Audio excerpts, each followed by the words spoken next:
Buenos días, desde Librería Paulina os traemos hoy un libro muy especial e interesante, ya veréis. Se llama El catolicismo en Corea del Sur y para ello, qué mejor que conversar con su autora, Esther Palma. Hola, ¿qué tal? Buenos días por ahí Muy por buena, Granada. Esther. Buenas tardes aquí ya en Corea del Sur. Sí, Muchas yo estoy gracias por invitarme. En Granada y tú en Corea del Sur, concretamente se En Taeyeon, dice Taeyeon, en Taeyeon, en en Taeyeon. Taeyeon, ¿no? Madre mía. Sí. Esther, hoy vamos a hablar contigo a raíz de un libro, ¿no? Pero antes de comenzar con propiamente el libro, quería preguntarte un poquito, que nos cuentes, porque eres misionera desde hace 15 años en Corea del Sur y bueno, cuéntanos un poquito cómo llegas a ser misionera y además en este país tan lejano, al menos desde aquí. Pues bueno, yo desde mis tiempos de la universidad, yo estudiaba traducción e interpretación ahí en la Facultad de Traducción de Granada y desde, pues casi desde el principio, sí que tenía esa idea de, en el mundo de la interpretación se trabaja mucho pues en conferencias, en el mundo de los derechos humanos. Y sí que tenía ese sueño de, pues, cuando fuera intérprete, pues irme a algún lugar de conflicto, colaborar con alguna ONG así internacional, ¿no? Y estando en segundo de carrera, que tuve una beca de Erasmus en Inglaterra, fue que empecé a relacionarme un poco más o a descubrir el mundo de Corea del Norte en aquel momento, ¿no? En aquel momento eran mediados, finales de los 90, que era un momento muy difícil para Corea del Norte, ¿no? Las hambrunas, mucha gente que se, los escapados, ¿no? La gente que, los inmigrantes, digamos. Y a partir de ahí sí que empezó un poco una relación de deseo de decir si algún día pues, soy intérprete de conferencias me gustaría trabajar en colaborar con la paz y con los derechos humanos en Corea del Norte. Y tenía varios amigos en aquella época que eran de Irlanda. También en Irlanda se vivía con mucha tensión en aquel momento todo el problema del IRA, de la división de Mm, Irlanda del Norte e Irlanda del Sur. Y Corea del Norte precisamente es un país también dividido, entonces iban sintonizando dentro de mí todos esos temas, ¿no? Pero fue también en ese año, un poco el siguiente año, que pues dentro de la pastoral universitaria que yo asistía, pues que tuve el encuentro fuerte con Jesús, ¿no? Y una experiencia de amor en la que pues yo me sentí pues tocada, ¿no? Interiormente, ¿no? Y que todo mi mundo empezó a cambiar desde dentro, ¿no? Y empecé a sentir una paz muy grande, ¿no? Una reconciliación desde dentro, ¿no? Y muchos deseos de hacer el bien. Y fue realmente un cambio de mentalidad, ¿no? Descubrir que si yo quería hacer algo por el mundo y llevar la paz y hacer algo, no sería por el camino de la política. Yo a lo mejor soñaba un poco el camino de la mm. política o el camino de, sí, de el activismo social o así. Y me fui dando cuenta que lo que hacían los misioneros, lo que hacía la gente que trabajaba en el corazón de las personas, eran cambios muy profundos desde dentro, ¿no? Y entonces ahí cuando me encontré con las misioneras fue que empecé un poco a pensar que ese cambio que en mí se había dado en el encuentro con Jesús, pues también lo podría llevar siendo misionera, ¿no? Y entonces ahí se une en mí prácticamente la vocación a Corea del Norte, la vocación misionera, la vocación a hacer algo por los demás, está todo muy unido, ¿no? Y después cuando ya entré en la comunidad, después del discernimiento y ya pues seguí mi camino de formación y todo, pues se hace un discernimiento de dónde vas a ir para un periodo largo, ¿no? Para un Ujú. periodo ya no de una experiencia, sino donde te vas a sentar como misionera, si los de África pues van a África Mm. y ahí fue cuando yo sugerí que sí que el mundo de Corea del Norte era lo que a mí me llamaba la atención, pero nuestra comunidad pues no tenía presencia en Corea del Norte, ¿no? Ni en Corea del Sur tampoco se puede, entonces era una cosa un poco irreal, ¿no? Y entonces nuestra comunidad tenía presencia en Japón y la comunidad me propuso pues irme a la comunidad de Japón y pues conocer este mundo un poco del extremo oriente, irme adaptando y bueno, y ver qué daba de sí toda esa experiencia porque también tú pues tienes que ver cómo tú mismo en una misión así a largo plazo de aprender el idioma y cómo tú respondes también, si es realmente Claro. un sueño o es algo que pues tu propio cuerpo pues se adapta también, ¿no? Y entonces Claro. yo estuve un año en Japón, disfruté muchísimo y después yo le propuse a la comunidad que fundáramos una misión en Corea del Sur y con otras dos misioneras vinimos aquí a Corea del Sur a abrir la misión de nuestra comunidad y siempre en mí pues con esa vista de algún día pues poder llegar a Corea del Norte pero como un proyecto pues de futuro que está en manos de Dios que si se hace realidad bien y si no pues aquí me quedaré en Corea del Sur toda la vida sin ningún problema. Qué bien. Has hablado de tu comunidad, pero aún no hemos nombrado cómo se Es llaman, ¿no? verdad, Tampoco lo es he dicho verdad. yo al principio. Tiene un nombre así un poquito largo. Creo Sí, que es sí, sí. Servidores del El Evangelio de Evangelio la de la Misericordia Misericordia de de Dios. Dios. Eso. La verdad es que no lo conocía, ¿eh? Hasta que te he conocido a ti. Y Sí, es una comunidad todavía pequeña, que en sí, España reciente, ¿verdad? tenemos presencia en Guadalajara, ahora también hay algunas misioneras que están en Madrid estudiando, pero es una comunidad pequeña y luego sí que es verdad que hemos tenido bastante presencia en países de misión, ¿no? Pero Ujú. somos comunidades pequeñas, somos tres, cuatro Sí, misioneras. Cuando abrimos, por ejemplo, en Corea éramos tres personas, no es que no veníamos a fundar muchísimas, ni tampoco nuestras obras no son grandes colegios ni grandes hospitales, son misiones pequeñas de cinco o seis personas, pues trabajando con un grupo de laicos o de jóvenes. sobre Son eso más te quería, comunidades. sobre eso te quería preguntar Mm, precisamente. ¿Llegáis vosotras tres ujú, ahí a Corea?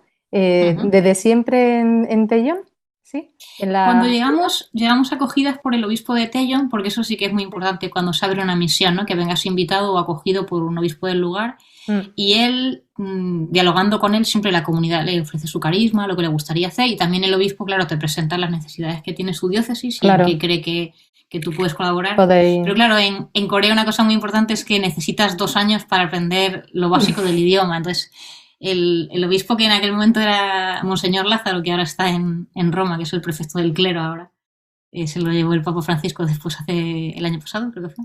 Ujú, Pues él nos dijo, muy bien, vendréis a Tellón, pero para estudiar tenéis que estar en Seúl, porque en aquel momento, que esto es hace 16 años, en Tellón mm, casi no había escuelas para aprender coreano así bien a nivel ajá. universitario. Entonces nos fuimos a Seúl, estuvimos 2 años aprendiendo el coreano en la escuela que allí se aprende para extranjeros, y después a los 2 años ya nos vinimos a Tellón para vivir y empezar la misión. Y lo que él nos propuso, también un poco porque a nosotros era lo que nos gustaba, era meternos Sí, en pastoral universitaria, que en aquel momento en esta diócesis, que es una diócesis mucho más pequeña que Seúl, estaba empezando. La situación de la Iglesia de Corea, ya unido con esto, es una iglesia muy joven, que están haciendo, que tiene muchos jóvenes, muchos niños, pero que a la vez, a nivel de formación o a nivel de programas o a nivel de profundización en la fe, no tiene tantos recursos humanos en ese sentido. Por ejemplo, eso, en los seminarios pues, pueden estar buscando profesores o en pastoral universitaria personas que lleven esos grupos, porque es una iglesia que está todavía naciente y que está todavía en formación, aunque por otro lado es muy grande y tiene mucha fuerza y está en crecimiento, ¿no? Entonces, cuando nosotros llegamos, casi se armó el primer equipo de pastoral universitaria, había un sacerdote, estábamos nosotras, y después nosotros le propusimos que él, a todas las congregaciones que había en la diócesis, femeninas, masculinas, les propusiera que si querían, nos dieran pues un capellán o alguien que nos pudiera ayudar y se hizo un equipo intercongregacional ujú, porque esta diócesis es un tipo como si fuera Salamanca, tiene muchísimas universidades que son públicas, pero que todas permiten que haya un club católico. Esto es muy curioso en Corea, hay mucha armonía entre la sociedad civil y las sí, religiones. ajá, Entonces, qué bien. las universidades que nos confiaron al principio, que eran bastante grandes, una de ciencias que tendría 7.000 estudiantes y la otra, la pública de aquí de Tello, que tiene 20.000 estudiantes, Vale. todas permitían tener un club católico, un club protestante y un club budista. Ah, de Entonces, las tres el club religiones. Ujú, sí, y entonces en la universidad te dejan esa habitación, que es el club, y ujú, los chicos, ya funcionaba el club antes de que nosotros llegáramos, lo que no tenía como un liderazgo y una formación estipulada, ¿no? Entonces cuando nosotros ujú. llegamos, había chicos apuntados y aquí son muy abiertos, entonces a lo mejor vienen chicos que son católicos, pero también vienen chicos que no son católicos, y entonces dicen, yo vengo porque quiero conocer el catolicismo. Pues nada, pues hacemos un grupo de preparación al Qué bautismo, bien. o hacemos un estudio de Biblia, ahí es donde entrábamos nosotros a proponer todo tipo de actividades, y luego esos mismos chicos, porque aquí son muy activos y son muy valientes, son muy Muy espontáneos. creativos, Entonces, ¿no? También. entonces, ese mismo chico que está en el grupo de bautismo ya te viene la siguiente semana con su novia, que tampoco es cristiana, y dice, oye, que también ella que se una. Ah, pues muy bien, otro Venga. más. Entonces, por un lado es una iglesia eso, creciente en salida, Ujú. pero son los mismos chicos y las mismas personas, incluso no bautizadas, que traen a sus amigos o a un familiar a conocer el catolicismo. Entonces, está dando a conocer. Entonces, ahí entra nuestra labor, que es formación, grupos de conocer la fe, de profundizar. Y luego, en las parroquias, que ya están los cristianos, también la fe es una fe en cierto modo incipiente, no es profunda o no tiene una tradición larga. Entonces, pues todo lo que se puede hacer de retiros, de experiencia de Dios más profunda o de un camino de conocer eso, tanto la Biblia como por la vida de los santos, cualquier cosa que hagas de experiencia de Dios también es muy agradecido, ¿no? Y yo también empecé en ese momento a dar clases en el seminario, porque había, ahora hay menos, pero había bastantes seminaristas y no tenían profesores. Y entonces nosotros nos hemos ubicado ahí en todo lo que es la formación, la catequesis, la pastoral y con una visión o con un enfoque bastante centrado en los jóvenes y los adolescentes. Es donde nos hemos ido poco a poco haciendo un hueco, ¿no? Qué bien, qué bonito, ¿eh? Esa iglesia ahí naciente y mucho, mucho que hacer entonces, me Sí, sí, parece a sí, aquí mí. hay mucho trabajo además es una misión agradecida porque Mm, el coreano, respecto de la Iglesia Católica, eso tiene que ver también con la historia, ¿no? Que sale en el libro. sí, ahora Respecto de la Iglesia hablaremos. Católica, tiene una imagen muy positiva, ¿no? El catolicismo ha hecho cosas muy buenas en Corea y ha dejado Ajá, un bagaje muy positivo, digamos, civilmente, socialmente, políticamente. Es un coreano normal, de a pie, en la calle, cuando se relaciona con la Iglesia Católica, todo lo que tiene en su, digamos, en su imaginario sí, previo es previo, positivo. es Es positivo. positivo. Buah. Entonces, de hecho, ha habido siempre programas, encuestas que se le va preguntando a la gente por la calle. Ujú. Que si usted no tiene religión y tuviera que decidir en este mismo momento qué religión Sí, cogerse, ¿qué cogería? Y el 90% te dicen, soy yo católico, católico. fíjate, fíjate, Y tiene ¿eh? realmente una prensa muy buena. Y eso a nivel misionero está muy bien porque es la puerta de entrada para que tú luego puedas guiarles a la fe. También tiene una responsabilidad, que si Sí. la gente viene con esa imagen y luego tú vives mal, pues les vas a decepcionar, les vas a frustrar, ¿no? Ahora Les que tienes que... te obliga un poquito a esa coherencia con el Evangelio, ¿no? Exacto, exacto, exacto. De lo que ellos esperan que nosotros somos. Ellos esperan un Sí. nivel bastante alto y tenemos que responder a su expectativa, en cierto modo, ¿no? Sí, fíjate, es curioso, ¿eh? Porque claro, es inevitable, ¿no? Escucharte y pensar en las diferencias con España aquí o, bueno, Europa, pero sobre todo España, ¿no? Porque aquí actualmente es un poquito, digamos, casi que lo contrario. Aquí no hay previamente no hay una concepción positiva de la religión católica, ¿no? También, lógicamente, por nuestra historia. La Claro. historia marca, la Está... historia previamente marca, ¿no? Sobre todo Sí, a algunas generaciones, y vosotros ahí es todo lo contrario. sí, Es llamativo para nosotros, ¿no? sí, sí, Sí, sí. sí. Sí, Y es un tú dato también muy curioso. entonces estás ahí dando clases, ¿no? En la facultad, creo, Sí, de en la Tellón. Universidad Católica de Tellón, que es el seminario. He estado unos años dando inglés, después he cambiado a dar misionología y Ujú, ahora estoy dando un seminario, porque misionología pasó a otro profesor que es un coreano que volvió de Roma, que había terminado sus estudios, y mm. misionología la da él. Y a mí me ofrecieron un seminario para que diera lo que quiera, porque el rector ya me dijo, bueno, tú haz lo que quieras, nosotros nos fiamos de ti completamente, pues ya Ya te llevo, conocían y... desde el 2009 he estado y siempre ha habido una relación muy buena y los chicos ya nos quieren mucho y tú da lo que quieras. Entonces yo me inventé una asignatura que yo siempre les digo, creo que es la asignatura única en los seminarios católicos del mundo entero, que Así, a ver, ¿cuál es? se llama Espiritualidad de la Evangelización y Práctica. Es como el título grande, ¿no? De Hasta la ahí no es tan evangelización. novedoso. Lo novedoso es las tres subtítulos que tiene. Tiene Pastoral Juvenil, Ujú. Pastoral Digital Ah, y feminismo católico. sí, sí. O sea, Creo que no hay ninguna, ¿no? sobre todo hablar del feminismo católico en una facultad que son todos sacerdotes y Sí, luego en Corea, que es una iglesia bastante conservadora, creo que ha sido una revolución, ¿no? Pero bueno, sí. intento darlo de una manera moderada, pero sí que pueda abrir a los chicos también al mundo de la mujer, a la mujer, conocer el feminismo, los muchos feminismos que hay y luego también el feminismo católico más moderado y lo que puede dar de sí la visión de la mujer y el puesto del lugar de la mujer en la iglesia. Después Ujú. la pastoral digital, porque yo lo he vivido con mucha pasión todos estos años, ¿no? De pastoral en YouTube, en Instagram, la necesidad de formarse, la necesidad de que ellos como pastores cuando después se ordenen puedan vivir la misión en la red como una parte de su pastoral. Y la pastoral de jóvenes porque cuando tú te ordenas sacerdote, por ejemplo aquí en Corea, y sales a una parroquia, normalmente hay un cura que es el párroco, que es el mayor, y a ti te ponen de coadjutor y Mm, y te adjudican desde los niños hasta los jóvenes, o sea, toda la pastoral juvenil, adolescente e infantil. Ujú. Cuando sales del seminario es lo primero que te encuentras. Y sin embargo, los sacerdotes que son muy jóvenes, a lo mejor tienen 25, 26 años, 27, bueno, aquí como hacen la mili, quizá algunos más, ¿no? Salen Mm. después de hacer la mili.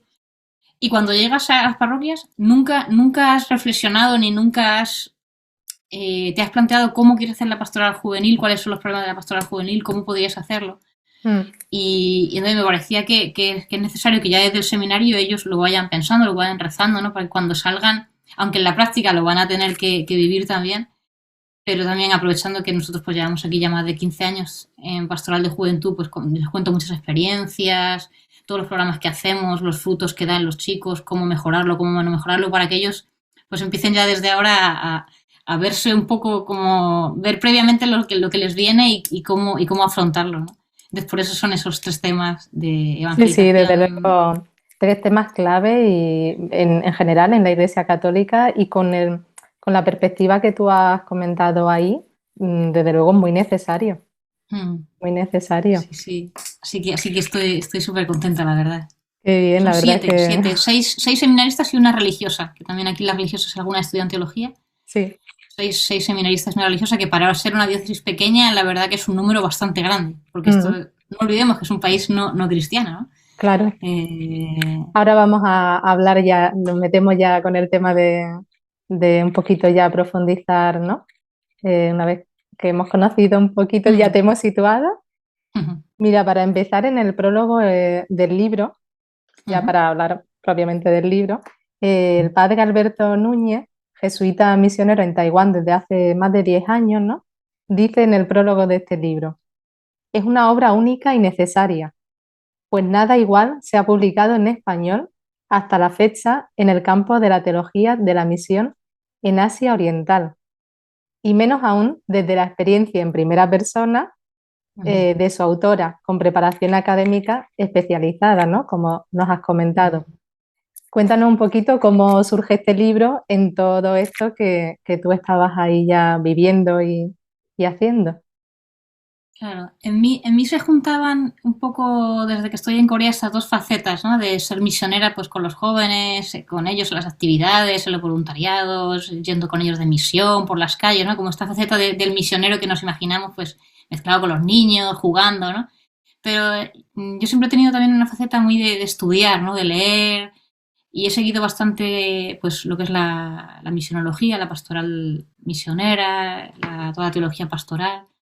Y siempre cuando me acercaba al mundo de la misionología más teórico, echaba de menos que los misionólogos también hablaran desde un punto de vista de los misioneros. Y me preguntaba, ¿cómo sería si un misionero se convirtiera en un misionólogo? ¿Qué diría? ¿Qué libro teórico escribiría después de haber hecho la misión? ¿No? Sí, ¿Cómo se juntarían esas dos facetas? ¿No? Y me ayudó mucho en el año 2015. Bueno, el Papa estuvo aquí en Corea en el 2014, en esta diócesis en Taeyong, que tuvo un encuentro con la juventud. Y después de ese momento, yo tuve unos meses de tiempo sabático en España y tuve la suerte de acudir a una conferencia en Münster sobre la misionología que hacía en aquel año los 100 años, los 100 años de la misionología católica. Y ahí pues tuve la suerte de escuchar a muchos misionólogos que también eran misioneros, ¿no? Entonces me entusiasmé con esa idea de hacer un manual de misionología sobre Corea, pero desde el punto de vista práctico, ¿no? También porque Corea, como te decía, tiene muchas vocaciones, ¿no? Es una iglesia joven y Corea está empezando ahora a enviar sacerdotes coreanos pues a China, a India, a Latinoamérica, a Europa también, a Francia, algunos conocidos nuestros, ¿no? Es un país que ha pasado de ser un país receptor de misión a un país que está en misión. Y yo situándome desde el punto de vista de que pues en el seminario tendría que formar a estos sacerdotes, siempre me venía la pregunta, ¿qué les puedo decir, ¿no? Para ser un buen misionero, cómo se hace bien la misión, qué errores se han cometido, cómo en este momento cuál es la misión que la Iglesia necesita, ¿no? Y adaptada al momento presente que vivimos, ¿no? Y desde ahí pues brotó un poco el estudio y yo estaba cursando la licenciatura en Teología Fundamental. Teología Fundamental es, por diferencia de la misionología, es el fundamento de la fe, cómo las personas llegan a la fe, ¿no? Cómo una persona no creyente se puede convertir y puede dar ese paso de pasar de no ser creyente a ser creyente. ¿Qué es lo que hay ahí? ¿Qué pasa en esa persona que da el salto? ¿No? Eso es mm, lo que estudia la teología fundamental. Y entonces, unido a, pues, a esa reflexión que yo hacía, que era la licencia la licencia o sea, la tesina de la licenciatura, que me acompañaba Alberto Núñez, ¿no? Él me dijo, bueno, pues tú especialízate en esto, ¿no? En la conversión, cómo el pueblo coreano, que no era cristiano, llegó a ser cristiano, por qué ellos dieron ese paso a la fe y mm, cómo ese paso de la fe católica ha ido avanzando con el curso, con el paso del tiempo, que además ha ido progresando y ha ido para bien. Entonces sería un caso de éxito, ¿no? La Iglesia de Corea, de cómo las personas se convirtieron al catolicismo y cómo el catolicismo ha seguido creciendo. Quiero decir, le ha hecho bien a este pueblo, ¿no? Puede demostrar que la Iglesia hace bien y da frutos buenos para la sociedad, ¿no? Y para el reino, pero de una manera visible, ¿no? Y entonces de ahí brotó el trabajo que era la tesina de licenciatura y después de, bueno, pues de presentar el examen, que todo terminó con éxito, Alberto desde el primer momento me dijo, no, esto hay que publicarlo en un libro, porque como él ha dicho en el prólogo, en inglés hay muchísimo material sobre Corea del Sur, sobre China también, sobre Japón, pero en español hay muy poco material sobre Corea, sobre la misión de Corea o sobre teólogos coreanos, por ejemplo. También porque te enfrentas al problema del idioma. Si vas a hablar de Corea o quieres presentar a un teólogo coreano, pues mínimo que sepas un poco de coreano. O si no, también lo que hacen que pues leen un libro en inglés y lo pasan del inglés al español, pero tiene un límite, ¿no? Que tú no estás trabajando con las fuentes principales, ¿no? mm. Y en ese momento, como ya llevaba 10 años en Corea y ya manejaba los textos originales, pues también eso es muy bonito del libro, ¿no? Que menciona pues, a teólogos coreanos, que menciona cosas de la Iglesia de Corea con textos fuentes de aquí, ¿no? Mm. Y así nació la idea del libro, pero digamos que el libro se hizo en el 2015-16, pero la publicación pues fue el año pasado, ¿no? Entonces ha estado un poco, digamos, a fuego lento, se ha ido gestando poco a poco, poco a Estando. poco, y la publicación ha llegado pues en el momento adecuado, ¿no? El momento que Dios quería es cuando se ha dado, ¿no? Sí, eso suele pasar, ahí se va fraguando, pero bueno, confiamos en que el Espíritu sabe, el Espíritu Santo sabe cuál es el momento adecuado, ¿no? Para que salga a la luz. Y me llama la atención también el subtítulo, me ha llamado Mm, mucho la atención que dice su apasionado pasado y su esperanzador futuro, que con lo que estamos hablando ya un poquito vislumbramos, ¿no? Del contenido. Pero bueno, hablando primero del pasado de Corea, de la historia de cómo nace el catolicismo en Corea, me ha resultado súper interesante, además con todo lo del sínodo sobre la sinodalidad que estamos ujú. ahora viviendo en la iglesia, como que me ha resonado mucho más, ¿no? Si nos puedes contar tú así brevemente un poquito cómo surge el Mm. catolicismo. Sí, el caso de Corea es que a nivel misionero es un caso muy único y muy especial, porque siempre cuando uno imagina el nacimiento de una iglesia, pues imagina que los misioneros de algún país Mm, pues llegaron allí, evangelizaron y la gente pues poco a poco se fue convirtiendo, ¿no? Y después se fue estableciendo la iglesia. Pero ese es totalmente lo que no es Corea, ¿no? Corea nunca, en el principio no vinieron los misioneros, no podían. Corea era un país que estaba cerrado, se llamaba el reino ermitaño, estaba cerrado y la única relación que tenía Corea con el exterior era con China, digamos, eran una especie de... China los tenía un poco colonizados, digamos, entonces el rey de Corea iba a pagar el tributo, el impuesto que le debía al emperador de China y era la única relación internacional que tenían, que los nobles, los diplomáticos, pues como dijéramos el embajador de Corea o el ministro de Hacienda y toda esta gente pues iban en sí, unos carruajes a Pekín a pagar el tributo para que China pues, se portara bien con ellos y no les hiciera la guerra y no les tratara mal, ¿no? Entonces, en esas embajadas iban los nobles, iban los estudiosos, y era un momento muy especial de Corea. Corea es un país confuciano, que el confucianismo pues, es una estructura social, moral, ¿no? Pero estaba muy corrompida, era un momento muy difícil, había muchos pobres, había muchas pandemias, era un momento que a nivel social había mucho descontento, y entre estos aristócratas, estos nobles, siempre se juntaban pues a dialogar cómo mejorar la sociedad, cómo podían hacer para ayudar también a la gente del pueblo y tenían ya un debate, había un debate un poco filosófico buscando cómo se podría vivir mejor o qué haría mejor la vida de las personas, en cierto modo espiritualmente, ¿no? Filosóficamente y ujú, luego que eso se plasmara también en la práctica. Tenían todo ese debate ahí, ¿no? Entonces con ese debate abierto cuando llegan a China a pagar el tributo, pues ellos allí también pues compraban cosas que les interesaba para llevarse en el viaje de vuelta y se encuentran con dos libros, que uno es de Matteo Ricci y otro de Diego Pantoja, Matteo Ricci, el misionero italiano jesuita, y sí, Diego Pantoja, un jesuita español. Dos libros que Matteo Ricci es El Señor del Cielo y Diego Pantoja es el libro de las 7 virtudes y los 7 pecados capitales. Son dos catecismos, dos libros de fe católica. Y se los llevan a Corea, entonces se ponen ahí a estudiar estos libros, ¿no?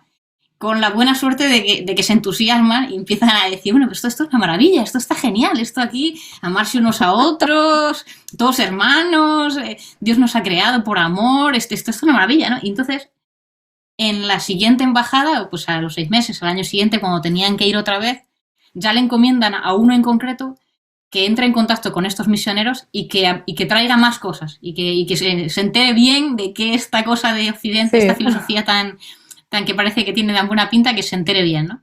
Entonces, en los varios viajes que iban haciendo, traen rosarios, traen cruces, empiezan a traer ya material ya de peso. Sí. Y estos primeros estudiosos que se entusiasman empiezan a hacer distintas reuniones que ya serían, como digamos, reuniones de pre-pastoral, pero que empiezan a extender el catolicismo casi sin saberlo y empiezan a hacer otras reuniones con sus amigos, con sus vecinos, y empiezan a enseñar esta enseñanza que todavía no saben ni cómo llamarla. Al principio la llamaba la enseñanza del Señor del Cielo, no sabían muy bien cómo llamarlo. Y cuando empiezan ya a extenderlo, se empiezan a dar cuenta que ahí dice que para empezar este camino que tienes que hacer para ser esta persona buena, feliz, amar a los demás, agradar a este Señor del Cielo, tienes que bautizarte. Dicen que el bautismo es para entrar aquí, para empezar hay que hacer el bautismo. Bueno, entonces la siguiente embajada a otro de estos diplomáticos le dice, bueno, pues tú vete allí y bautízate.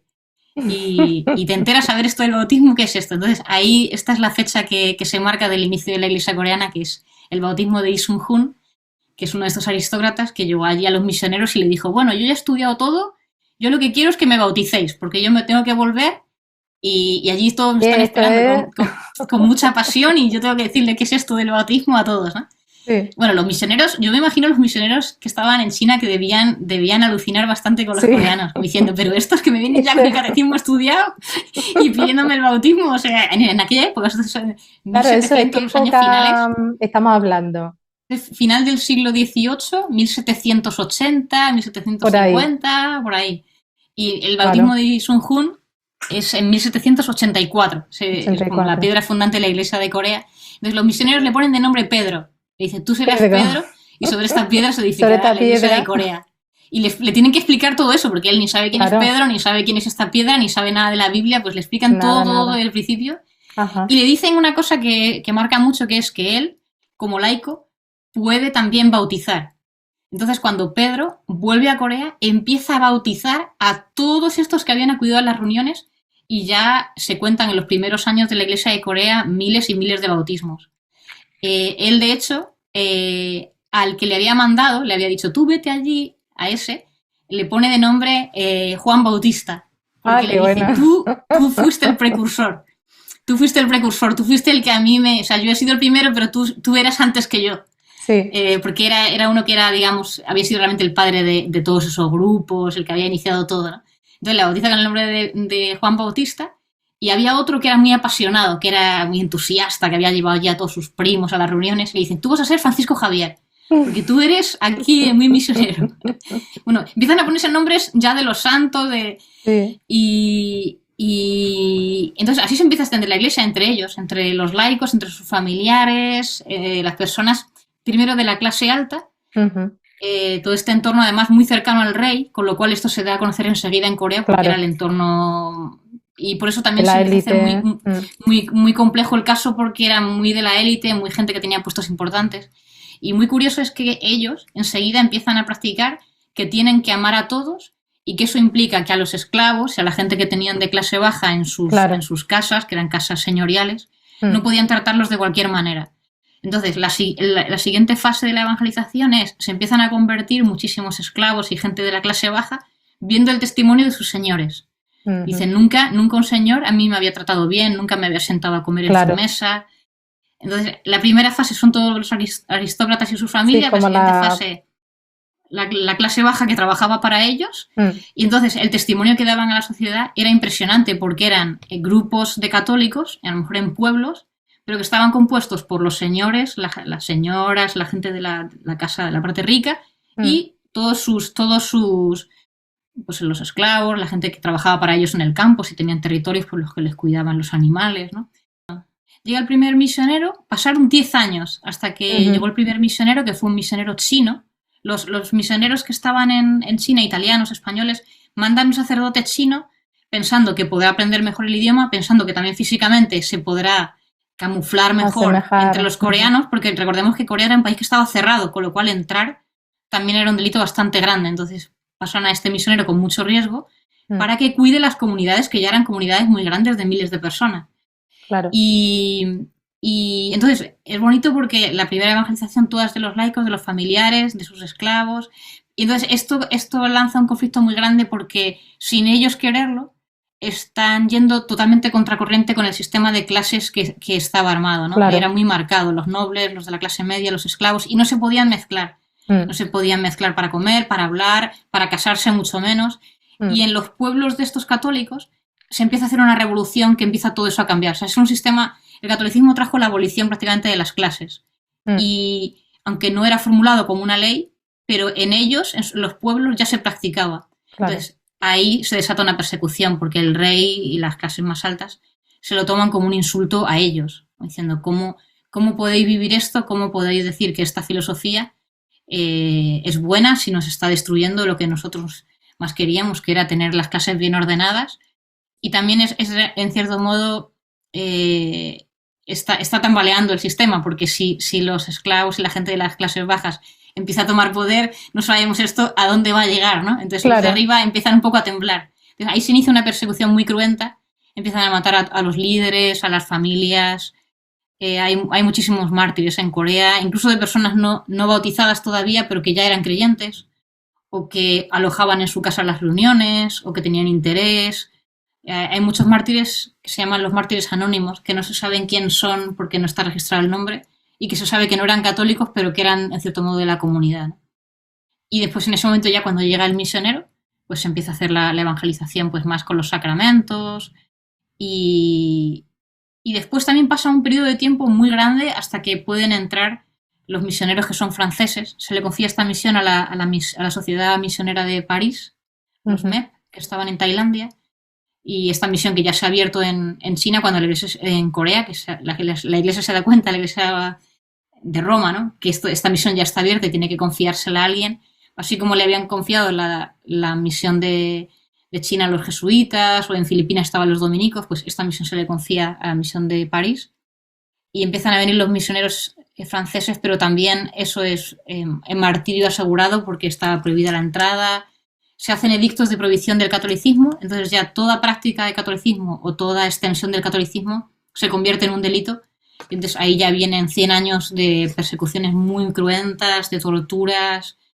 Y entonces, si empieza en el 1784 la iglesia, hasta 1884, que está la libertad religiosa, esos 100 primeros años son años de expansión, de dar a conocer, de familias enteras que se convierten y a la vez de De persecución. Entonces persecución. crecía la iglesia y se arrasaba, y crecía y se arrasaba, era un movimiento continuo. Pero a pesar de eso, las cifras siempre seguían creciendo, ¿no? En ese sentido es una película apasionante cuando lees la historia de la iglesia de Corea y es muy llena de pasión porque veías todo el tiempo la gente como entusiasmada por darlo a conocer y jugándose la Sí, vida por eso y que lo valoraban porque habían visto a lo mejor a su abuelo morir mártir y sin mm, embargo los hijos y los nietos querían seguir siendo católicos, ¿no?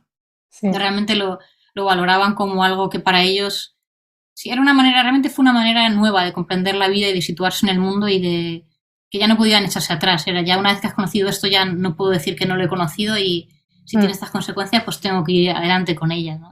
Realmente Es así muy bonito. es la revolución del Evangelio, ¿no? Mm, Porque a ellos, como ya has explicado, que es súper curioso, pero a la vez es muy comprensible cómo el Evangelio en sí mismo, nadie tiene que venir a contártelo, tú lo lees y tú ves ahí algo diferente, ¿no? Y más en aquella época, con las clases tan marcadas, ¿no? Y con mm, esclavos, con todo esto es como mucho más revolucionario, pero actualmente también sigue siendo mm, revolucionario y cuando uno lo ha conocido por convicción propia mm. realmente, es que ya no hay vuelta atrás, es que ya Exacto, no exacto. concibe, ¿no? La vida de otra manera, Mm, aunque, bueno, exacto. te conlleve persecución. Y en el libro es verdad que lo explicas muy bien y me resultó muy curioso tanto cómo nace como luego a la vez totalmente perseguida y se mantienen y se mantienen y se mantienen a pesar de tanta persecución, tanto tiempo, más de un siglo. Sí, sí, sí. Realmente en Corea te das cuenta de esta frase de los primeros cristianos, que la sangre de los mártires es semilla de nuevos cristianos. Sí.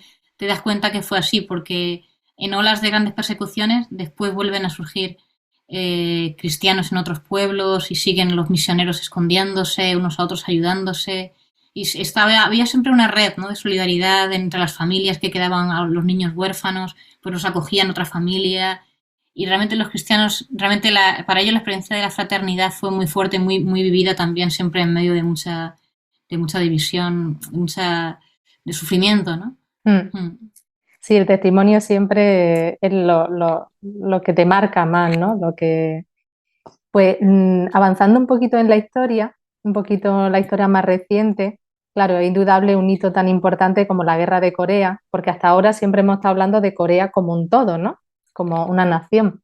Pero en los años 50, creo que por el 54, cuando terminó la Guerra de Corea, es cuando conlleva la división en dos Coreas, como la conocemos hoy día, Corea del Norte, Corea del Sur. Y te quería preguntar, porque en tu dedicatoria del libro dice, los niños, dedicas el libro a los niños de Corea del Norte y a los jóvenes de Corea del Sur. Y bueno, no sé si nos puedes contar un poquito cómo viven en la actualidad ya los cristianos coreanos, su fe en esta división del país. Sí, es muy doloroso, ¿no? Estos últimos días estamos... O sea, es un dolor, la separación de Corea del Norte y del Sur es un dolor que a la vez es como un cáncer que tienes por dentro que a veces te olvidas. Como lleva tanto tiempo, es Mm, como cuando estás muy enfermo y a veces te duele mucho y otras veces de tanto que te duele ya te olvidas y te estás como que olvida. no pasa nada, pero por dentro estás completamente que se te está devorando la enfermedad, ¿no? Porque imagínate, ya hace, como decías, ¿no?, 70 años de esta Mm, división, en la iglesia también, ¿no? La iglesia antes de estar dividido, la iglesia de esa zona norte de Corea era muy activa, era de las iglesias más activas, y había congregaciones, había abadías, había parroquias, la iglesia de Pyongyang era muy, muy fuerte, la iglesia católica, ¿no? Entonces, desde el momento en que queda separado, la mayoría de los religiosos fueron asesinados. Cuando entró el comunismo muy fuerte, ahora mucho menos, pero en aquel momento muy duro el régimen, pues se conoce que asesinó a todos los representantes de la religión y el catolicismo fue perseguido. Entonces, la iglesia habrá quedado seguramente en el silencio. No se piensa que habrá desaparecido, porque conociendo cómo son los coreanos y los 100 años que ya habían vivido anteriormente sí, persecuciones, es difícil que los coreanos en el norte hayan tirado la toalla, ha sido un día desaparecido, para otro, como diciendo, no nos dejan practicar o nos matan a las religiosas, lo dejamos. ya está. Eso más bien sería raro. Mm, Entonces se le llama la iglesia del silencio. el Se supone que habrá muchos silencio. cristianos que estarán en Ujú, el silencio, que lo vivirán en lo íntimo de sus casas, claro, sin poder ir a la misa, pero tú siempre puedes rezar en tu casa, tú siempre claro. puedes invocar a Dios en tu corazón. Entonces, seguramente habrá muchos católicos que un día cuando se abra y cuando la iglesia se pueda reunir, pues habrá que empezar a escuchar las historias, ¿no? Sobre todo de las ancianas, ¿no? Que serán gente Mm, ya mayor y en qué medida lo hayan podido pasar de hijos a nietos, ahí es lo que no sabemos, porque el sistema educativo es tan fuerte y digamos, la mentalización del comunismo es tan dura que tampoco nunca puedes saber si se ha seguido ¿hasta qué extendiendo o no, punto? ¿no? Sí. Pero entonces es una iglesia del silencio y la iglesia del sur pues trabaja, y estoy aquí en nuestra diócesis, estoy también se llama Comité para la Reconciliación, la Paz y la Reconciliación. Entonces se trabaja todos los norcoreanos, muchos norcoreanos que en los años anteriores al coronavirus, porque ahora menos, Mm, se escapaban hacia China y que después entran como refugiados políticos en Corea del Sur, pues ayudarles que se adapten aquí en Corea, pues se les da clases de inglés, que aquí el inglés es muy fuerte, ¿no? O ayuda a veces económica. Estos refugiados políticos norcoreanos no que sean católicos, sino simplemente por ser personas que la sociedad necesitan ayuda, ¿no? mm, Entonces, en eso trabaja mucho el Comité de Paz y Reconciliación y después en todo lo que es el trabajo educativo, porque aquí en Corea del Sur, por la guerra y por todo lo que ha vivido después, pues la imagen de Corea del Norte es muy negativa, está muy herido el pueblo porque, quieres que no, pues han sufrido una guerra entre hermanos, pero claro. has quedado herido porque ellos han sido los que han matado a tus familiares, ¿no? Mm, Entonces hay que volver a reconstruir toda la mentalidad y todo el conocimiento de que somos hermanos, de que aspiramos a ser uno, de que somos familia, y todo eso hay que volverlo a reconstruir también desde el perdón, desde la reconciliación, también desde la justicia de lo que pasó, y habrá que hacer ahí procesos de reparación también, porque es verdad que, pues, como en toda guerra, pues hay muchos crímenes y hay muchos desastres que hay que reparar. Entonces, en eso es lo que trabaja la Iglesia del Sur. No tanto en la misión, porque no se sabe cuándo se podrá hacer ni cómo, mm. pero sí que se puede preparar el terreno que reconcilie los corazones y que cuando se pueda abrir la frontera, pues no te encuentres con personas que se odian mutuamente, sino que de cierto modo hayamos preparado el camino interior para podernos encontrar de verdad, ¿no? Aunque también en ese momento habrá que hacer procesos, pero lo que previamente ahora podamos hacer, ¿no? De hecho, la semana que viene yo me voy 4 días con este comité, nos vamos a Cheju y es todo un estudio de, pues, tanto los crímenes que hubo cuando estuvo Japón contra los coreanos, como los crímenes que hubo mutuos entre Corea del Norte y del Sur, y cómo eso pues lo podemos ir digiriendo, y como los procesos que se han hecho en muchos países de reconciliación entre razas y Mm, que ha habido genocidios, pues esto en cierto modo ha mm, sido un genocidio también entre hermanos. totalmente. Y vamos 10 personas de la diócesis, pues así 4 días Eh, de rezar, de compartir, y eso pues luego tienes que extenderlo en la parroquia y en la diócesis, ¿no? Es el trabajo un poco que se hace. Pero como te digo, a veces es una enfermedad o un dolor que se te olvida, porque luego en el día a día nosotros estamos aquí por las calles claro. tranquilamente, no nos acordamos, y Mm, luego en las noticias, ayer pones las noticias, parece que Corea del Norte había lanzado otro misil, los sí. del sur le han contestado con otro misil. Entonces nosotros vemos esas noticias, pero tranquilamente comiendo patatas fritas como, bueno, pues nos han tirado un Mm, misil, nos han tirado otro misil, porque como ya se llevan 70 años así, ya. Sí. es eso, es como un cáncer que tienes que no es que estés sano, Pero pero a veces tampoco te aprendes a duele, convivir con convives con ello. ello. Mm, Y la gente a veces nos manda mensajes, los de fuera, ¿no? De España, os dice, ¿estáis bien? Que no os pasa nada. Y tú vas sí, por la calle y ves a la gente y dices, están más tan preocupados normal. los que están fuera que nosotros que seguimos nuestra vida. Nos hemos ido a un concierto, nos hemos ido a pasar la Sí, tarde y no me he enterado ni que había caído un misil, me he enterado. suele Quiero decir que pasar. es un poco la situación que vivimos, ¿no? Que tampoco es correcta, pero bueno, es lo que tenemos, ¿no? Sí, ojalá, ojalá y en un futuro no muy lejano se pueda reunificar y hacer todo ese proceso que lógicamente habrá que hacer y según las generaciones que hayan pasado, pues también. Pero bueno, es importante, ¿no? Ir haciendo este camino para el día que se pueda, como dices, pues ya tener ese camino andado y poder ya construir sobre esa base, ¿no? Y Ujú, mirando al futuro, Esther, también en el libro, al final del libro, haces una propuesta de un ujú. modelo misionero para la Corea del siglo XXI y no sé si quizás sería exportable ese modelo a otros países, salvando, por supuesto, las circunstancias que hemos estado comentando de la historia de cada país, ¿no? Y de la historia de la Iglesia católica en cada país. Pero bueno, si nos puedes contar un poquito también sobre esta propuesta que tú haces. Claro. Claro, yo digamos, cuando en el libro, ¿no? Que en el primer capítulo recojo toda la historia, como lo que yo sentí leyendo toda esa historia y viendo cómo ellos habían recibido el catolicismo, lo habían acogido, luego lo habían compartido con sus familiares, ¿no? Y superando las persecuciones hasta el siglo XX, pasado el siglo XX, hasta nuestros días, ¿no? Sí que sentía un poco la tarea de decir, bueno, y nosotros ahora que nos toca a nosotros dar la fe a la siguiente generación, ¿qué podemos aprender de ellos? ¿No? Ellos hicieron muchas cosas bien, también hay errores, ¿no? Que ahí saco pues cosas que no se hicieron bien o que se tendrían que haber hecho mejor, ¿no? También en la época, por ejemplo, de la dominación japonesa, ¿no? Pues hubo mucha indiferencia de la iglesia, hubo mucha omisión, también, pues bueno, esos son también algunos errores. Entonces, ¿nosotros qué podemos aprender para hacerlo bien, ¿no? Y, y yo, digamos, como una pequeña propuesta, ¿no? Desde mi experiencia, pues construyo como 5 pasos que el misionero o la persona que en sus manos está la fe para darle a la siguiente generación tendría que tener en cuenta, ¿no? Entonces, el primer paso se llama la humildad radical, ¿no? Quizá uno de los errores más grandes en la misión ha sido un poco la superioridad del misionero, el creer el misionero que es mejor que aquel a quien va a anunciar, ¿no? Mm, Y sin embargo, en Corea, si algo triunfó es que la fe empezó desde abajo, empezó desde ellos mismos. Ellos no se creían más que nadie, simplemente habían recibido una buena noticia y la estaban compartiendo. y también en los misionólogos asiáticos y toda la gente que hace teología de la misión ya nativa de aquí, ellos siempre hablan de que les da mucha rabia, ¿no? Que el misionero, la iglesia occidental, viene como a darles algo como si ellos no tuvieran nada, como si ellos fueran una página en blanco. Porque realmente no es así, realmente Dios ya está en cada persona, ¿no? Y el evangelio ya está, y lo único que necesita el misionero es descubrirlo, hacerlo brotar, ¿no? Que fue lo que a ellos les pasó cuando ellos estudiaron estos libros. Claro. Brotó dentro de ellos la vida que ya estaba, el Espíritu Santo simplemente se despertó. Claro, pero ya no, estaba... no es que no estuviera, ¿no? Es casi regar la semilla que está dentro para que florezca. Entonces, yo creo que la actitud de una humildad radical, y también porque en el modelo de misionología actual no se sitúa tanto al misionero como alguien que da, sino alguien que está abierto a dar y a recibir, porque tú también, eso ya es desde Pablo VI, ¿no? Tú también eres una persona a ser evangelizado. Sí.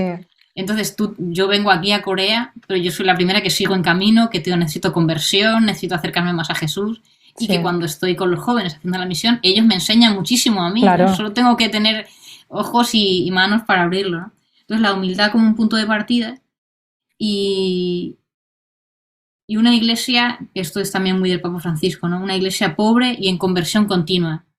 Yo cogí aquí una expresión de un teólogo coreano que yo estaba leyendo en aquella época, que me gustó mucho, que él decía: la iglesia de Corea tendría que ser la iglesia de las lágrimas. Y él lo refiere a Pedro, ¿no? Cuando Pedro llora porque había negado a Jesús, y Jesús lo mira, él se da cuenta de que le había traicionado y se pone a llorar, ¿no? Y este teólogo coreano dice: esas lágrimas son muy verdaderas, realmente es el amor que él tenía por Jesús, y también la contrición que él siente de decir: madre mía, le he abandonado, ¿no? Y lo que va a pasar, y son también de gratitud. Y después son esas lágrimas en las que cuando Jesús le llama y dice: en ti confío mi iglesia, ¿no? Alimenta mis corderos, ¿no? Y tú vas a ser a partir de ahora, ya después de la resurrección, el que tiene que convocar a tus hermanos. Son esas lágrimas las que de nuevo a él le levantan, ¿no? Entonces él, cuando habla de la iglesia del futuro en Corea, dice: tendría que ser una iglesia de las lágrimas, en ese sentido de que nunca olvidemos, cada uno personalmente y como iglesia, de dónde hemos nacido, ¿no? Que hemos nacido del perdón de Jesús, hemos nacido de su cruz, de su dolor, y que si tenemos una vida nueva es por gratitud y es por esperanza, como un tono realmente de eso, ¿no? De conversión, y también de ahí brota la pasión de la primera iglesia de querer anunciar el Espíritu Santo, porque tenían esa fuerza de sentirse que volvían a nacer, ¿no? Y después yo menciono la opción preferencial por los pobres, que eso fue muy fuerte en la teología de Latinoamérica, la teología de la liberación latinoamericana. Pero yo he querido rescatar en el libro que cuando se enunció la opción preferencial por los pobres, ¿no? Allí en Medellín, en el 68, en el CELAM, en las reuniones del CELAM, dentro de esa opción preferencial por los pobres, uno de esos grupos de pobres, ¿no? Porque pues hay muchos tipos de pobres. Uno de esos grupos de pobres eran los jóvenes, ¿no? También estaban las mujeres, siempre están los indígenas, los inmigrantes. Pero me he querido centrar en los jóvenes porque sí que siento que en Corea, por muchas razones, los pobres principales son los jóvenes, ¿no? Estos días hemos tenido también el incidente trágico de la marea humana de Itaewon, del callejón. ¿no? El callejón que quedaron atrapados, que han muerto, creo que asciende hoy a 156 jóvenes, ¿no? Y esta sensación la tienes muchas veces en Corea, ¿no? Que los jóvenes siempre son las víctimas de la sociedad, que cuando algo falla en la sociedad, porque la tragedia de Itaewon es un fallo de protocolo y de previsión, de una fiesta que estaba prevista y que se sabía y que se celebra desde hace años. Sí. Y cuando dices la incompetencia de los mayores, las víctimas siempre son los jóvenes. En la tragedia del barco también eran adolescentes, ¿no? Y es una sociedad que no ves a lo mejor tantos pobres en el sentido económico, ¿no? No ves gente a lo mejor tanto en la calle, aunque lo hay, pero no tanto como otros países, o gente que se muera de hambre, puede haberla, pero no tanto como en África, por ejemplo, ¿no? Sí. Sin embargo, los jóvenes es una realidad muy sangrante en Corea, ¿no? Siempre son el centro de las tragedias, y siempre también es una sociedad muy competitiva, es una sociedad de mucho estrés, y siempre ves que el joven es en donde se refleja todo, ¿no? Por ejemplo, la tasa de suicidio, que es muy alta, la franja de edad más grande es la de los jóvenes y la de los ancianos. En realidad la de ancianos es más alta que la de jóvenes. El suicidio más alto en el mundo está en Japón, después en Corea. Sí. El de Japón es de hombres de mediana edad, 50, 60. Sí. El de Corea es ancianos de 80 y jóvenes de 15, 16, 17 años, ¿no? Entonces ahí es donde yo centro en el libro que la evangelización de la Iglesia del futuro tendría que centrarse en una opción preferencial por los jóvenes, en concreto por los adolescentes, como esa opción de Jesús de estar al lado del pobre, de liberarlo y también de hacer de esa persona no solo el destinatario de la misión, sino el agente. Es que ellos tienen que ser con nosotros los misioneros de hoy y de la mañana. Si no nos estamos dedicando ya desde hoy a estos adolescentes, no esperemos que mañana vamos a tener una iglesia viva, ¿no? Entonces, hacer de ellos nuestro centro, estar a su lado en su sufrimiento, acompañarles, ayudarles a que tengan experiencia de Dios. Y entonces el último punto del modelo sería con ellos como agentes de la misión, no viéndolos como que les tenemos pobrecitos que ayudar, sino ellos como agentes de misión, como misioneros, trabajando por la reconciliación y por la transformación de la sociedad, ¿no? Como realmente misioneros de misericordia, de justicia, ¿no? Estos días estábamos escribiendo también a nuestros chicos una carta que les escribimos una vez al mes y les, recogiendo esto de la tragedia, ¿no? Les decíamos, es otra vez un momento oscuro para vosotros, es otra vez un momento que os sentís pues muy deprimidos, ¿no? De pensar que podíais haber sido vosotros o que podía haber sido un amigo vuestro, algunos a lo mejor conocen a alguna de las víctimas, y sin embargo es el momento justamente en el que vosotros, como jóvenes, tenéis que estar en la sociedad como luz, como sal, como esperanza, no es un momento de venirse abajo, sino un momento de esta oración de San Francisco, ¿no? Pues donde haya odio que yo ponga amor, donde haya división que ponga unión, donde haya injusticia o donde haya incompetencia, pues yo tratar de ser más competente, ¿no? Y entonces, pues sí, se trataría con humildad, acompañar a los jóvenes y estar con ellos para ayudarles a ellos a ser los misioneros del futuro, ¿no? Y en torno a eso, pues crear una pastoral concreta que centre todas nuestras vistas en ellos, ¿no? Entonces, en Corea yo creo que es un modelo que se necesita y que funciona y que de la experiencia que nosotros tenemos o de otras congregaciones está funcionando y está haciendo que la iglesia siga adelante y sea viva y sea joven, ¿no? Porque se está apostando por los jóvenes y por los adolescentes. Si se podía exportar a otros lugares, pues no, tampoco lo sé, pero creo que pastoral de juventud en cualquier lado que se haga viene bien, ¿no? Sí, sí, sin duda, hombre, no sé, desde mi humilde opinión, has hablado de humildad, de opción preferencial por los pobres, la conversión continua, la pasión que eso te genera, ¿no? Y de cómo ellos sean los agentes de evangelización y, por supuesto, la reconciliación y la misericordia en todos los conflictos que todas las sociedades tienen, ¿no? En Corea hay unos y aquí en España, ya sabemos también por nuestra historia, hay otros, ¿no? Entonces, realmente, también yo creo que hay que hacer hincapié nuevamente en que cuando hablamos de misión y de misionero, recordar que por nuestro bautismo todos somos misioneros, ¿no? Religiosos, sacerdotes, laicos, cada uno con el estado de vida al que ha sido llamado, pero en verdad todos somos misioneros y todos podemos poner en práctica este modelo que tú has comentado y desarrollado en el libro, porque aquí brevemente lo comentamos, pero está muy bien desarrollado en el libro y creo que, bueno, que merece la pena al menos caer en la cuenta de esto. Sí, este libro, como está muy de moda todo el tema coreano, ¿no? De cine coreano, comida coreana, el idioma, la música, ¿no? Yo quisiera que sobre todo, pues gente joven o gente que le atrae Corea, como que se animara también a leer sobre la Corea católica, ¿no? Y luego, personas que trabajan en pastoral o personas que les atrae la misión de la iglesia o que tienen pasión de saber qué han hecho los misioneros en el mundo, ¿no? Es un libro que realmente te transporta a un horizonte completamente distinto, ¿no? Es como que viajas de repente y estás allí, les estás viendo a ellos, ¿no? Y es como, realmente el primer capítulo sobre todo estoy muy orgullosa porque realmente es como un drama coreano. Sí. Estás dentro de la película y quién se casó con quién y luego qué le pasó y luego por qué lo mataron. Y eso es verdad que te estimula tú a ser mejor cristiano en el lugar donde estás, ¿no? Y entonces, en ese sentido, para cualquiera que quiere crecer en la fe desde un punto de vista pues más histórico o más académico también te puede ayudar, ¿no? Yo creo que sí, ¿eh? Que todo lo que nos has contado yo creo que un poquito desconocido a lo mejor para nosotros desde aquí y de ahí, ¿no? Como decía el padre Alberto, un libro único, como hemos comentado, en español y necesario. Necesario a lo mejor también pues para conocer esas otras realidades que también nos empujen a nosotros cada uno pues donde estemos, ¿no? También desde aquí en España. Y por eso, bueno, pues te agradecemos que te animaras a ponerlo en formato libro, que siempre nos ayuda a poder difundir mucho más, ¿no? Todo este contenido.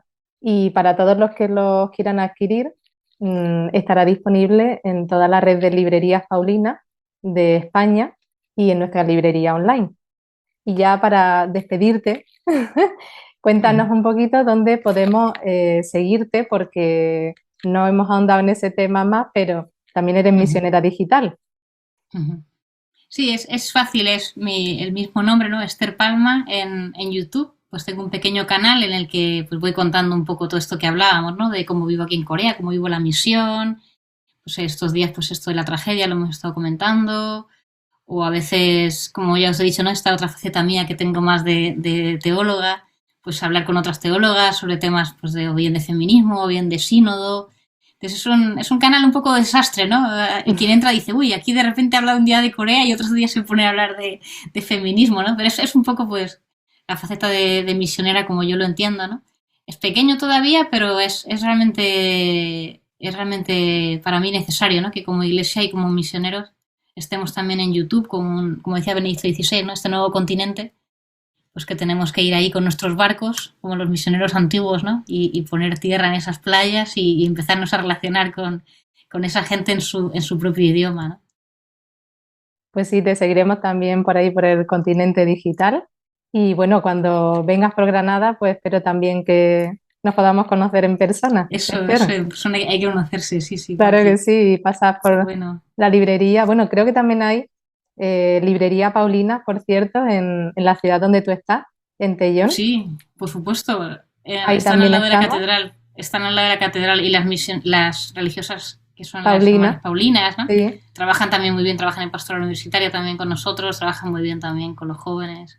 Sí, sí, sí, es muy bonito. La Iglesia Católica tiene eso de bonito, de internacional y de que te sientes en casa en cualquier sitio, ¿no? totalmente. Como estás siempre como con tu familia. Sí, la verdad es que sí. Bueno, y estos medios nos permiten hoy día, pues yo desde Granada, tú desde Corea, hacer esta conexión y compartir todo lo que hemos compartido hoy, que bueno, creo que es muy interesante y te lo agradecemos, Esther. Qué bueno, qué Muchas bueno. Muchas gracias, gracias. ¿eh? Sí, sí, por la oportunidad. Nos Ojalá que sirva a vemos, muchas personas el libro. pues esperamos que sí. El catolicismo en Corea del Sur. Esther Palma. Gracias, Esther. Gracias. Hasta Adiós, luego. chao. Adiós. Estamos aquí en el MCS con muy buena gente y os van a saludar ahora.